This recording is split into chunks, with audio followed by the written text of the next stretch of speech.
Mas aqui agora o assunto é sério, viu? Quando eu falei de outros assuntos, um desses que o Theo vai trazer apuração e informação para a gente é com relação ao futuro político no Rio de Janeiro. O que aconteceu? Teve aquele julgamento no Tribunal Superior Eleitoral que rejeitou os recursos de Cláudio Castro e manteve o ex-governador inelegível até 2030. Você lembra, Cláudio Castro, que inclusive renunciou ao mandato antes desse julgamento lá no TSE, apresentou os recursos rejeitados na Corte Eleitoral. Com essa etapa concluída, Theo Cury, a gente vai olhar agora para o Supremo Tribunal Federal, porque está naquele modo stand-by, como é que fica o governo do Rio de Janeiro? Nesse momento, não há ainda uma definição com relação ao formato das eleições para a escolha de um governador que vai exercer esse mandato tampão, até que o próximo governador eleito, de fato, assuma o comando do Estado.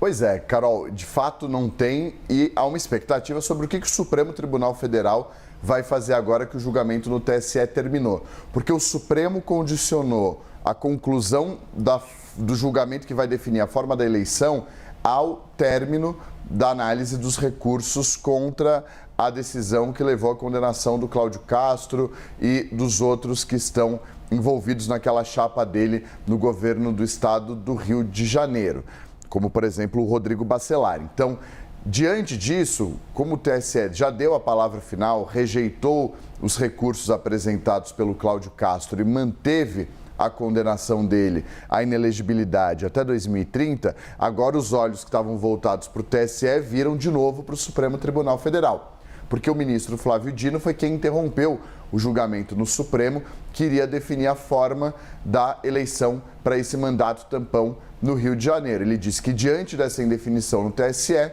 o Supremo aguardaria a palavra final do TSE. Fato é que o TSE já deu a palavra final. As atenções agora se voltam para o Supremo, que vai ter de dar uma resposta. Se retoma o julgamento para definir se vai ser uma eleição com voto aberto ou voto secreto, se vai ser uma eleição direta ou indireta por meio da Alerj, ou se, em último caso, o Supremo vai manter o atual governador temporariamente no cargo, que é o desembargador Ricardo Couto, que também não é uma possibilidade a ser descartada, uma vez que, e aí esse cenário talvez ganhe até um pouco mais de força, não tem um tempo hábil para uma organização de uma segunda eleição no tempo que a gente tem pela frente, com junho já em vigência, julho com o recesso do judiciário, recesso também no férias escolares, férias no trabalho de muita gente no estado do Rio de Janeiro e na sequência início da campanha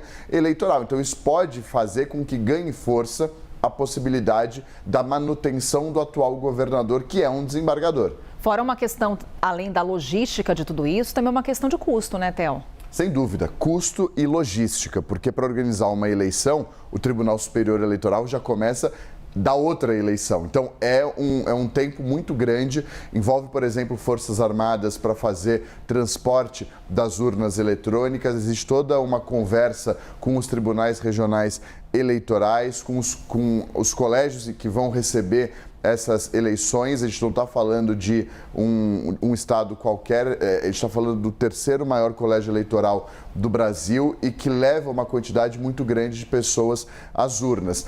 Se de fato a eleição for de maneira direta, porque é uma outra possibilidade que o Supremo Tribunal Federal discute e que está sendo aventado ali por uma ala do Supremo, é uma eleição indireta, porque aí as pessoas não iriam até as urnas. Uma alternativa seria uma eleição por meio da Assembleia Legislativa do Estado do Rio de Janeiro, que é a eleição indireta. E aí também, voto secreto ou voto aberto. Isso eleva a pressão também. Os aliados do Cláudio Castro estão de olho também no formato para ver se emplacam o seu sucessor.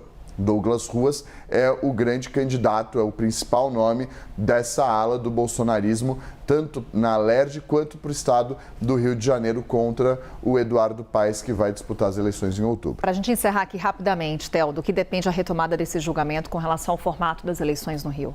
Vai depender dessa costura e de uma decisão individual do ministro Flávio Dino, porque foi quem interrompeu o julgamento.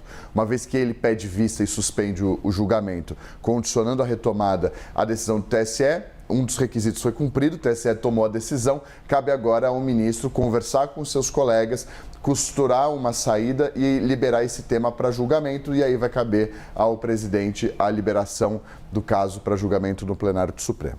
Théo Cury trazendo aqui informações para a gente, daqui a pouquinho volta para conversar mais conosco. Até já, Théo. Até.